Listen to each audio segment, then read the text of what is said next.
Paul Goldsmith. Thank you, Mr. Chair.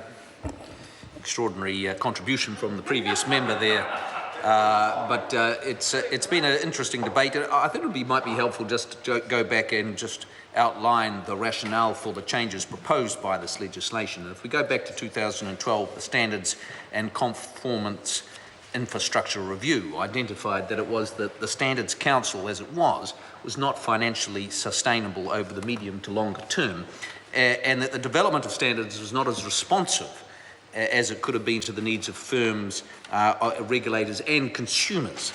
And there is much potential to strengthen the contribution of standards to the government's desired outcome in the areas particularly around innovation, productivity, international trade and safety. And so officials considered, and the government was persuaded, that the three underlying problems were constraining the existing model.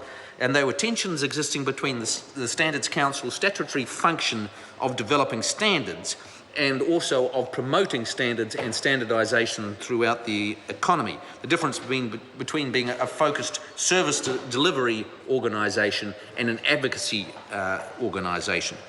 A second area was the distance between government inherent in a Crown entity model, making it difficult for the Standards Council to maintain its relevance, its visibility and its credibility within other parts of government. And we saw that other parts of government weren't using the standards to quite the extent that they could have.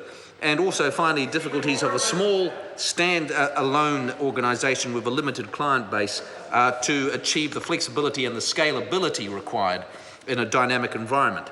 And so that was the things that we were dealing with or concerned about leading into the legislation. And we've heard a lot of talk from some members around whether the new proposals would be sufficiently independent. And absolutely they will be independent. The Standards Executive and the Standards Approval Board are required to act independently under this new legislation when undertaking their functions. And the board will indeed make decisions based on transparent criteria outlined in the bill, and the Balanced Standards Development Committees, comprising experts from relevant sectors, are required to be used to develop the actual standards. So you still retain the experts from industry to help develop the standards, but the New Zealand standards system will continue to operate in accordance with international expectations and directives from the International Organisation for Standardisation and from the International Electrotechnical Commission. And so I don't have any doubt at all. If you look around the world, there's all sorts of arrangements. Some countries have their standard systems developed within a government agency, and some are standalone. So I think there's a lot of overblown talk about New Zealand being completely out of sync. There's lots of different ways that this is done, and this way, the idea is to have the Standards Executive operating within the department.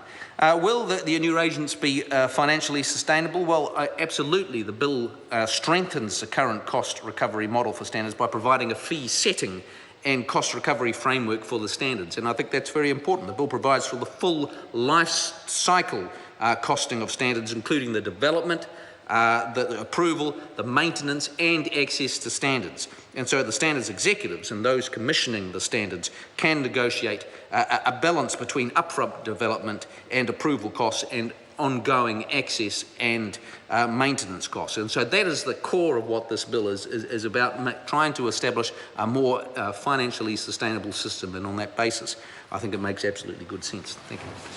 I call Claire Curran. Thank you, Mr.